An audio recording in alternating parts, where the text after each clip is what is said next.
Hello students, a very good morning to all of you. The topic for today's class is Rutherford's model of an atom. This is topic number 4.2.2. In previous classes, we have done the discoveries of electrons and protons. And also we have seen the arrangement of these electrons and protons in an atom through Thomson's model. इसके लिए जो हमने Thompson का model के किस तरह से electron और प्रोटॉन का अरेंजमेंट एटम के अंदर होता है, उसके लिए हमने थॉमसन्स का मॉडल डिस्कस किया था. और ये मॉडल क्या कहता है कि एटम जो है, जब हम एक एटम की बात करते हैं तो एटम जो है वो स्फेरिकल इन शेप होता है और जो पॉजिटिव चार्ज होता है या जो प्रोटॉन्स होते हैं वो इस स्फेयर के अंदर यूनिफॉर्मली डिस्ट्रीब्यूट होते हैं और इलेक्ट्रॉन्स जो हैं इसमें एम्बेडेड होते हैं.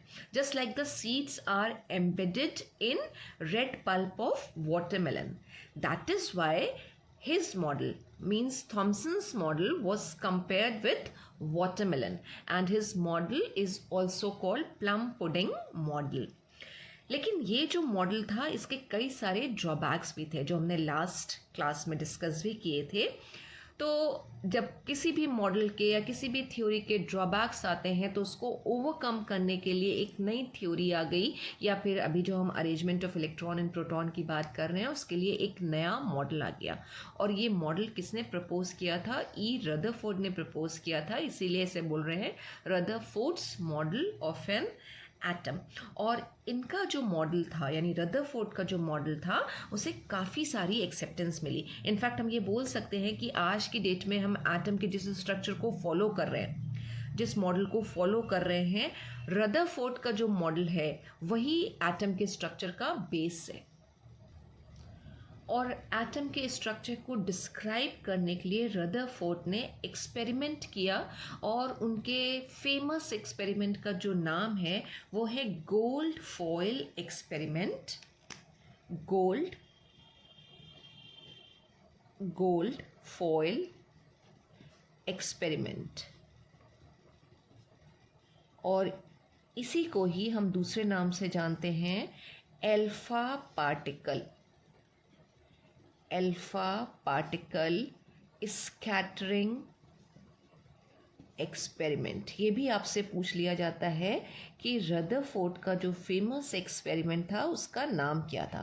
तो either you can say gold foil experiment या फिर अल्फा पार्टिकल स्कैटरिंग एक्सपेरिमेंट. तो गोल्ड फॉयल एक्सपेरिमेंट क्यों बोला गया होगा? तो ऑब्वियसली बात है कि पॉसिबिलिटी है कि उन्होंने अपने एक्सपेरिमेंट में क्या किया होगा, जो सेटअप रेडी किया होगा उसमें उन्होंने गोल्ड यानी कि जो सोना जिसे हम बोलते हैं, और foil thin sheet of metal यानी गोल्ड की thin sheet is gold foil. Just like आपने अगर घर में एल्युमिनियम फॉयल देखी हो या सिल्वर फॉयल आती है, वैसे ही गोल्ड की फॉयल उन्होंने अपने एक्सपेरिमेंट में यूज़ करी थी. इसलिए उनके एक्सपेरिमेंट का नाम भी क्या है? Gold foil experiment. और दूसरा नाम जो अभी हमने डिस्कस किया वो है अल्फा पार्टिकल स्कैटरिंग एक्सपेरिमेंट. अब अल्फा पार्टिकल स्कैटरिंग का मतलब यहाँ पे जो उन्होंने पार्टिकल्स की रेज की स्कैटरिंग करी होगी, वो रेज जो है पॉजिटिवली चार्ज थी या उनमें अल्फा पार्टिकल्स प्रेजेंट थे. And this famous experiment was a landmark by which scientists learned that every atom has a nucleus where all of its positive charge and most of its mass is present. तो Rutherford के model के साथ हमें जो चीज़ मिलती है वो मिलता है न्यूक्लियस का आइडिया, कि एक एटम के अंदर न्यूक्लियस प्रेजेंट होता है. तो अगर आपसे पूछा जाता है कि न्यूक्लियस के डिस्कवरी का क्रेडिट किसे जाता है, तो न्यूक्लियस की डिस्कवरी का क्रेडिट रदरफोर्ड को जाता है. इवन जो प्रोटॉन्स हैं वो न्यूक्लियस के अंदर प्रेजेंट होते हैं. इसलिए जब हम डिस्कवरी ऑफ प्रोटॉन्स की बात करते हैं कि प्रोटॉन किसने डिस्कवर किए थे, तो हम दो साइंटिस्ट के नाम लेते हैं, एक गोल्डस्टीन और एक रदरफोर्ड. गोल्डस्टीन ने रेस की बात करी थी, एनोड रेस की बात करी थी कि एनोड रेस के अंदर पॉजिटिवली चार्ज पार्टिकल्स प्रेजेंट होते हैं और उन्हीं पॉजिटिवली चार्ज पार्टिकल्स को ही हमने फिर प्रोटॉन्स का नाम दिया था. और प्रोटॉन्स को जो और डिटेल में बताया वो रदरफोर्ड ने ही अपने मॉडल के थ्रू बताया. तो अभी हमारे पास जो इन्फॉर्मेशन है डिस्कवरीज की वो याद रखिएगा कि सबसे पहले हमने इलेक्ट्रॉन की डिस्कवरी की बात करी थी और इलेक्ट्रॉन की डिस्कवरी का क्रेडिट जाता है साइंटिस्ट जे थॉमसन को। उसके बाद हमारे पास आया anode rays, positively charge rays, जिसमें प्रोटॉन्स प्रेजेंट थे। तो अगर आपसे पूछा जाता है प्रोटॉन की डिस्कवरी किसने करी, तो प्रोटॉन की डिस्कवरी का क्रेडिट हम दो साइंटिस्ट को देते हैं, गोल्डस्टीन और रदरफोर्ड। लेकिन अगर ये पूछा जाता है कि न्यूक्लियस की डिस्कवरी किसने करी थी, एक एटम के अंदर न्यूक्लियस प्रेजेंट होता है और न्यूक्लियस का कॉन्सेप्ट किसने बताया अपने एक्सपेरिमेंट्स के थ्रू, तो साइंटिस्ट का नाम है अर्नेस्ट रदरफोर्ड। ई रदरफोर्ड या सिर्फ रदरफोर्ड भी हम बोल सकते हैं कि name of the scientist is Rutherford. तो न्यूक्लियस की डिस्कवरी का क्रेडिट जाता है रदरफोर्ड को। अब इसी में ही हम थोड़ा सा और डिटेल में जाएं कि जो गोल्ड फॉइल एक्सपेरिमेंट है और उसमें उन्होंने गोल्ड की फॉइल यूज़ करी थी, तो सिर्फ गोल्ड की फॉइल ही क्यों यूज़ करी, यानी गोल्ड मेटल ही उन्होंने क्यों यूज़ किया। तो पहली बात तो मेटल की प्रॉपर्टीज़ होती है कि मेटल्स जो हैं वो मैलिएबल होती हैं। Malleable means that they can be beaten into thin sheets. हम उनसे बहुत पतली पतली सी थिन शीट्स बना सकते हैं। जैसे अभी मैंने बोला था कि आपने एल्युमिनियम फॉइल देखी होगी, तो वो एल्युमिनियम मेटल की थिन शीट है जो फॉइल हम यूज़ करते हैं। तो बेसिकली रदरफोर्ड ने अपने एक्सपेरिमेंट के लिए कई सारी शीट्स यूज़ करी। उसके बाद जो सबसे सक्सेसफुल एक्सपेरिमेंट उनका हुआ या काफ़ी हद तक जो सही रिजल्ट्स मिले, वो गोल्ड की फॉइल के साथ मिले। यानी जब उन्होंने गोल्ड की फॉइल को अपने एक्सपेरिमेंट में यूज़ किया तो रिजल्ट्स काफ़ी अच्छे आए। तो उन्होंने अपने फर्दर स्टडीज़ के लिए गोल्ड फॉइल को ही सेलेक्ट किया। अब उसका रीज़न क्या है, क्यों सेलेक्ट किया, क्योंकि जब हम मैलिएबिलिटी की बात करते हैं, मैं प्रॉपर्टी यहाँ पे लिखती हूँ मैलिएबिलिटी,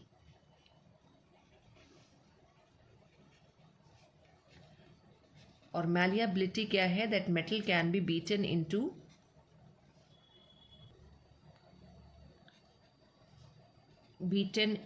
thin sheets,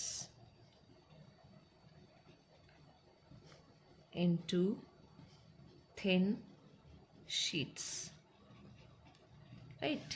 और मैलिएबिलिटी में डबल एल आएगा, MALLEA, मैलिएबिलिटी यानी थिन शीट्स में बीट करने की एबिलिटी मेटल्स में होती है। और जो गोल्ड फॉइल है इसकी मैलिएबिलिटी बहुत अच्छी होती है, बाकी मेटल्स के कंपैरेटिवली जो है हम गोल्ड की फॉइल को बहुत ही थिन यानी एज थिन एज पॉसिबल हम उसे बीट करके शीट रेडी कर सकते हैं। तो गोल्ड की फॉइल इन्होंने इसलिए सेलेक्ट करी थी कि गोल्ड की मैलिएबिलिटी की प्रॉपर्टी बाकी मेटल्स की कंपैरेटिवली काफ़ी अच्छी है और उसे बहुत ही मतलब थिनेस्ट शीट में हम क्या कर सकते हैं, गोल्ड की मेटल को फॉइल में कन्वर्ट कर सकते हैं। गोल्ड फॉइल फिर क्या हो गई हमारी, a very thin sheet of gold metal. और गोल्ड का सिंबल क्या होता है, capital A small u, Aurum Latin word से लिया गया है। तो गोल्ड का सिंबल इज AU। तो गोल्ड फॉइल तो हो गई हमारी thin sheet of gold metal. अब आते हैं अल्फा पार्टिकल पे कि ये अल्फा पार्टिकल्स क्या होते हैं। अल्फा ALPHA अल्फा, और अल्फा का सिंबल होता है कुछ ऐसे, alpha particles. Alpha particles, alpha particles basically positively charged fast moving particles होते हैं और इनका जो सोर्स होता है यानी ये कहाँ से एमिट होंगे, तो ये किसी न किसी रेडियो एक्टिव एलिमेंट से एमिट होते हैं, जैसे कि रेडियम, पोलोनियम, ये सारे रेडियो एक्टिव एलिमेंट्स हैं और अल्फा पार्टिकल्स इन्हीं से ही एमिट होंगे। तो फास्ट मूविंग अल्फा पार्टिकल्स जो हैं हमारे, यही इन्होंने रदरफोर्ड ने अपने एक्सपेरिमेंट में यूज़ किए थे। अल्फा पार्टिकल के पास अच्छा खासा अमाउंट ऑफ एनर्जी होता है और ये क्या करते हैं, इनमें पेनिट्रेशन पावर होती है और जो गोल्ड फॉइल यूज़ करी थी, ये गोल्ड फॉइल को पेनिट्रेट करने की इनके पास एबिलिटी थी। तो अगर हम अल्फा पार्टिकल्स को डिफाइन करें कि अल्फा पार्टिकल्स हैं क्या, तो बेसिकली अल्फा पार्टिकल्स जो हैं is a positively charge particle, is a positively charged particles होते हैं, positively charge particle having 2 units of positive charge, 2 units of positive charge and 4 units of mass. अब ये alpha particle actually क्या होते हैं, तो alpha particles are actually helium ions होते हैं। देखिए हीलियम, HELIUM, हीलियम, और हीलियम का सिंबल होता है HE, राइट। और हीलियम के जब हम एटॉमिक नंबर की बात करते हैं तो इसका एटॉमिक नंबर होता है 2 और इसका मास होता है 4। तो हम कैसे रिप्रेजेंट करते हैं, हमने ये सिंबल लिखा HE और सब स्क्रिप्ट में हम लिखते हैं 2 और सुपर स्क्रिप्ट में लिखते हैं हम 4। तो जो हीलियम है हमारा एटम या एलिमेंट, उसमें उसका एटॉमिक नंबर 2 है, इसका मतलब उसमें 2 प्रोटॉन प्रेजेंट होते हैं और उसका मास जो होता है वो होता है 4, राइट। अब हम इसमें अगर यहाँ पे लिखें इसमें कितने इलेक्ट्रॉन है, अगर हम बात करें तो इसमें 2 इलेक्ट्रॉन है। इसमें हम प्रोटॉन की बात करें तो इसमें प्रोटॉन भी जो है 2 हैं। और मास जो आता है किसी भी एटम का, वो मास आता है प्रोटॉन से और न्यूट्रॉन से। तो बेसिकली इसमें प्रोटॉन भी 2 होते हैं, न्यूट्रॉन भी 2 होते हैं, जिसकी वजह से हीलियम का मास होता है 4। अब अगर इस हीलियम में से हम 2 इलेक्ट्रॉन्स को निकाल दें, है ना, हमने कैटायन और एनायन का कंसेप्ट पढ़ा था कि जब कोई भी एलिमेंट इलेक्ट्रॉन डोनेट करता है तो वो पॉजिटिवली चार्ज आयन बनाता है, और जब इलेक्ट्रॉन एक्सेप्ट करता है तो नेगेटिवली चार्ज आयंस का फॉर्मेशन करता है, जिसको हम एनायंस भी कहते हैं। तो इसी तरह से अगर हीलियम भी अपने 2 इलेक्ट्रॉन्स डोनेट कर देगा, हीलियम ने अगर अपने 2 इलेक्ट्रॉन डोनेट कर दिए, -2 इलेक्ट्रॉन अगर हमने इस तरह से लिखा, तो उसके ऊपर क्या होगा, 2 यूनिट पॉजिटिव चार्ज आ जाएगा, 2+। तो जो अल्फा पार्टिकल्स होते हैं वो बेसिकली क्या होते हैं, हीलियम आयन ही होते हैं। हीलियम आयन या हीलियम का न्यूक्लियस, अपने 2 इलेक्ट्रॉन उसने दे दिए हैं तो सिर्फ न्यूक्लियस बचा है उसके पास, तो हीलियम न्यूक्लियस हम बोल सकते हैं या फिर हीलियम आयन बोल सकते हैं। तो अल्फा पार्टिकल को अगर हम और डिफाइन करना चाहें, अभी तुमने बोला था पॉजिटिवली चार्ज है, इसको अगर हम और डिफाइन करना चाहें कैसे कर सकते हैं, तो हम अल्फा पार्टिकल्स को बोल सकते हैं they are Dabali charge. 2 charge आ रहे हैं उसके ऊपर, डबल चार्ज है ना, सिंगल यूनिट चार्ज नहीं है, डबल यूनिट चार्ज है, तो डबली charge helium ions. So alpha particles are doubly charged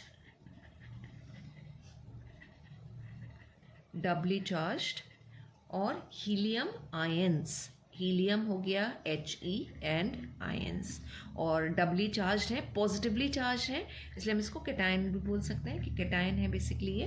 तो रिप्रेजेंटेशन अल्फा पार्टिकल का कैसे होगा, तो देखिए हम अल्फा पार्टिकल को कैसे कैसे रिप्रेजेंट कर सकते हैं। रिप्रेजेंटेशन इसका किस तरह से आएगा अल्फा पार्टिकल का, अभी तो हमने एक सिंबल बनाया अल्फा, सिर्फ इससे रिप्रेजेंट कर सकते हैं। अल्फा के ऊपर 2+ चार्ज प्रेजेंट है तो इससे रिप्रेजेंट करते हैं, या फिर He2+। ये हो गया अल्फा पार्टिकल का रिप्रेजेंटेशन। अब अगर हम सोर्स की बात करें कि अल्फा पार्टिकल का सोर्स क्या है, सोर्स ऑफ अल्फा पार्टिकल, तो जितने रेडियो एक्टिव एलिमेंट्स हैं, ऑल रेडियो एक्टिव एलिमेंट्स, तो alpha particles are emitted by radioactive elements। और सबसे कॉमन जो हमारे पास रेडियो एक्टिव एलिमेंट्स हैं वो है radium, RA for example, radium, right, radium. और दूसरा है पोलोनियम,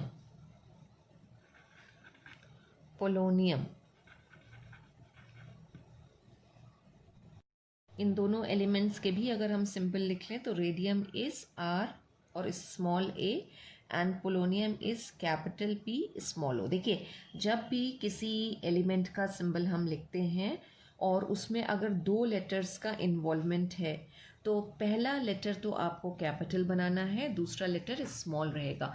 दोनों को अगर आपने कैपिटल कर दिया तो सिंबल गलत हो जाएगा।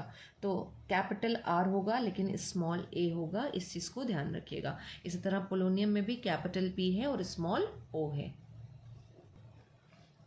तो रेडियो एक्टिव एलिमेंट से जो एमिशंस होते हैं, वो एमिशंस बेसिकली 3 पार्टिकल्स निकलते हैं, अल्फा, बीटा और गामा। तो अभी हम यहाँ पे अल्फा पार्टिकल्स की बात कर रहे हैं क्योंकि रदरफोर्ड ने अपने एक्सपेरिमेंट में अल्फा पार्टिकल को ही यूज़ किया था। अब बाकी पार्टिकल्स की तरह अल्फा पार्टिकल की भी पेनिट्रेशन पावर होती है, यानी वो किसी भी सब्सटेंस को पेनिट्रेट कर सकती हैं, उसके थ्रू पास हो सकती हैं। जब हम अल्फा को बीटा और गामा से कंपेयर करते हैं तो इसकी पेनिट्रेशन पावर उन दोनों से कम होती है। पेनिट्रेशन पावर सबसे ज़्यादा गामा की होती है। अल्फा हेवियर होते हैं इसलिए उनकी पेनिट्रेशन पावर कम होती है, लेकिन पेनिट्रेटिंग पावर इनकी होती है। तो अगर हम एक और प्रॉपर्टी की बात करें अल्फा पार्टिकल्स की, तो alpha particles can penetrate through matter to some extent, मतलब बीटा गामा की कंपैरेटिवली कम है लेकिन दे कैन पेनिट्रेट। तो alpha particles have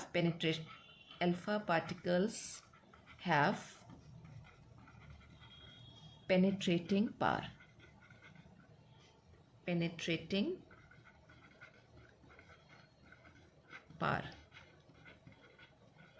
They can penetrate through matter. They can penetrate through, जो गोल्ड फॉइल उन्होंने यूज़ करी थी वो भी मैटर हो गई, क्योंकि वो किससे बनी हुई है, एटम से मिलके बना हुआ है। तो उनको पेनिट्रेट करने की पावर भी अल्फा पार्टिकल्स के पास थी। इनके पास कंसिडरेबल अमाउंट ऑफ एनर्जी भी रहती है। अल्फा बीटा गामा तीनों पार्टिकल्स जो हैं, जो रेडियो एक्टिव सब्सटेंसेस से रिलीज होते हैं, एमिट होते हैं, उनके पास एनर्जी का अमाउंट भी रहता है।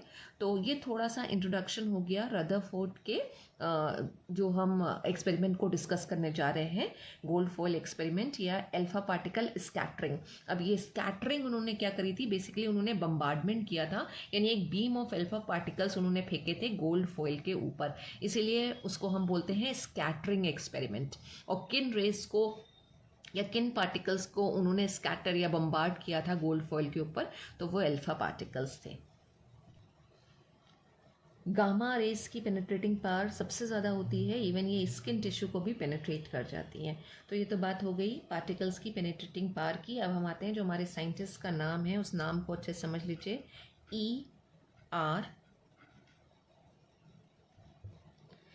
ERNEST, Ernest Rutherford. He is a person who discovered positively charged nucleus at the center of an atom। और इस चीज़ को हम डिटेल में नेक्स्ट क्लास में पढ़ेंगे।